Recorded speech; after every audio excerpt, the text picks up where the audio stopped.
Hello world, welcome back to the Razor RC, and we are done with the build on the Tekno MT410 2.0 over here on the right. And just want to talk about the build as well as a little bit of a size comparison because people are wondering how big is this truck.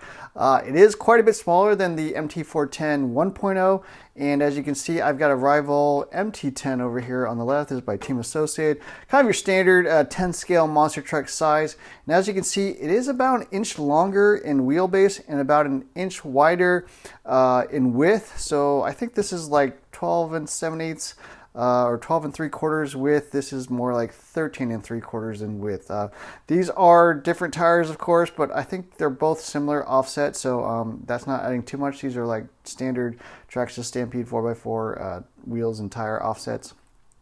Pulling off the body, but yeah, the size comparison, I mean, that's pretty much what it looks like. It's just a bigger vehicle compared to your standard 10 scale monster truck. Now my actual vehicle, I am running a Proline body. This is just something I kind of had lying around, and so I'm going to be reusing that. As you can see, it's it's a little small for this truck. This is kind of a standard 10 scale monster truck body, and you know, it doesn't really fit within the wheel arches, so I don't know what body is supposed to be run with, but that's what I'm running. It seems like it should work okay, so I'm not going to worry too much about that. It's just something I had kind of lying around.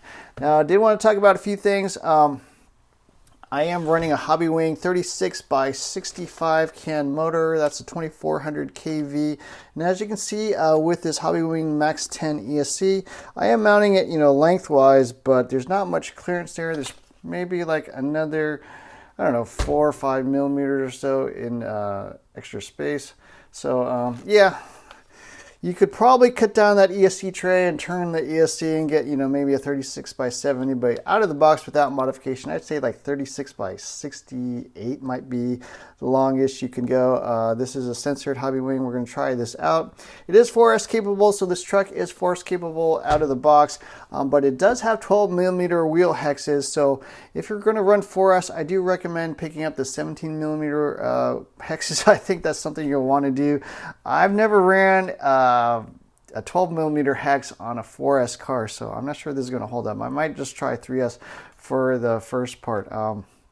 Other thoughts about this, the motor mount does have that fixed position mesh. I am actually running it one hole, I guess, bigger than what you're supposed to do. So I'm running a 13 tooth pinion, but I have it on the 14 tooth hole. I think 13 and mounted to the 13, at least with this pinion. It seemed too tight. There was like no play at all. So I'm going to run it 1 millimeter looser, and I think that should be okay. It's pretty big Mod 1 spur gears and stuff, so I don't think that's too big of an issue. One little thing I noticed that seemed to be kind of a mistake, in my opinion, there's 3 screws holding on the receiver box.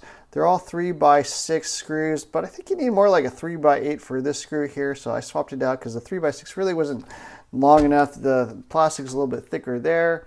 Other thoughts, the Max 10 ESC fits pretty well, but as you can see, that sensor wire is right there by the motor. So if you're going to run the Max 10 ESC, I would mount it further down this way. I have it kind of centered on that ESC tray, but I would say scoot over a little bit. Just make sure that sensor wire clears the motor. That way, you know, it's not rubbing or anything like that. I also did space up the drag link, as you can see there. So this is the stock servo horn. I've got a Hobby Star 4717 servo in there, and yeah, I did space this up, I don't know, like 5 millimeters or so. It just was too sharp of an angle. I don't really like running it like that, so you really want this drag link kind of more perpendicular or parallel to the ground. You know, you just want it straight horizontal. You don't really want it like super angled or anything like that. So that is just something I recommend doing if you're running kind of a taller servo like I am. Other things, don't tighten the bleeder screws on the shock cap. So these are plastic shock caps. They are pretty flexible, very soft. So when you put in those bleeder screws, I do recommend doing it before you fill up the shocks just to thread them. But yeah, just tighten them down really gently. You don't need a whole ton of force or anything. They've got little O-rings, so they should seal okay. Other thoughts, the axles are 5 millimeter axles, and they've got 5 millimeter wheel nuts. They are quite large wheel nuts. These are not your standard wheel nuts. You will need an 8 millimeter nut driver to tighten your wheel nuts. So if you don't have one, make sure you pick one of those up. These are not standard M4, I guess, wheel nuts. So you need a different driver.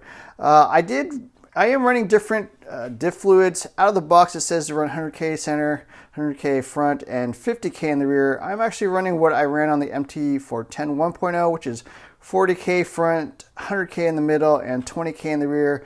I think that's probably a lot more appropriate for this type of vehicle. I know Tekno says they use 100, 150, but to me that's way too thick and you're just going to lose a lot of steering there. I also am running plastic little, I don't know what you call those, like nuts or something on the steering rack. So they are plastic. The original I think was aluminum. They still make the aluminum ones. I don't know if those will hold up. Maybe they'll hold up okay, but yeah, if you want to run the aluminum ones, you can pick those up as an option part. Maybe something else you might want to consider. But yeah, anyways, that's it. Quick look at the build. I guess the next thing to do is actually run this thing. I am running 13 teeth. I think it's going to be way too low for like a 3S, and even 4S maybe a little bit low, but we'll see how it goes. Truck might be a little bit slow, but yeah, let's take this thing out and drive it. Okay, we got the MT410 2.0. I got a 3S pack in there, and we're going to see how this goes. The first run of any new kit, you're mostly just shaking it down, fixing any issues like the gearing, trying to understand the ESC settings. Maybe I might need to tighten the servo saver, so this might not go all that great. And on 3S it's probably a little slow, but we got the 12mm hexes, so 12mm wheels. Be hard to drive 4S, but we are here pre-dawn. It is like 50 degrees. That's like California cold out here, so I'm wearing a sweatshirt. For me it's chilly, but that's like 10 degrees Celsius, so apologize to all those of you with snow, but for me this is a little chilly. I'm also running the Hobbywing G2 censored motor in ESC 3065 with a 2400 kV motor. It's quicker than I thought it was going to be. Well, that's get up and go, that's for sure. Ground is quite damp, not muddy, almost muddy, but I think it's gripping pretty good. So yeah, I love this motor system. I gotta get more of these. This sensor thing is definitely a huge improver over the uncensored stuff. But yeah, wow, truck's actually driving quite well. Uh-oh. Well, that was a short run. Unfortunately, was that like a minute or so? What happened was one of the motor mount screws actually backed out, and hopefully the motor's not stripped, but feels like that I need a longer screw or something like that. So we're going to end it there. Fortunately, didn't get a whole ton of run time, but it was enough to see that, yeah, 3S actually on the 13 tooth wasn't that bad. It wasn't as slow as I thought. You really want to run more like 16 tooth, so definitely is undergeared, but I think it'll be a little bit more appropriate once I'm running 4S. But yeah, anyways, for 4S, I want to get the 17mm hex adapters. I think that'll be better. And anyways, hope you enjoyed this video. Super short. Sorry about that, guys. I'm just as disappointed as the rest of you, I'm sure. But anyways, I hope you enjoyed this video. Don't forget to hit the like, share, subscribe buttons. Look for more videos soon. Thanks for watching.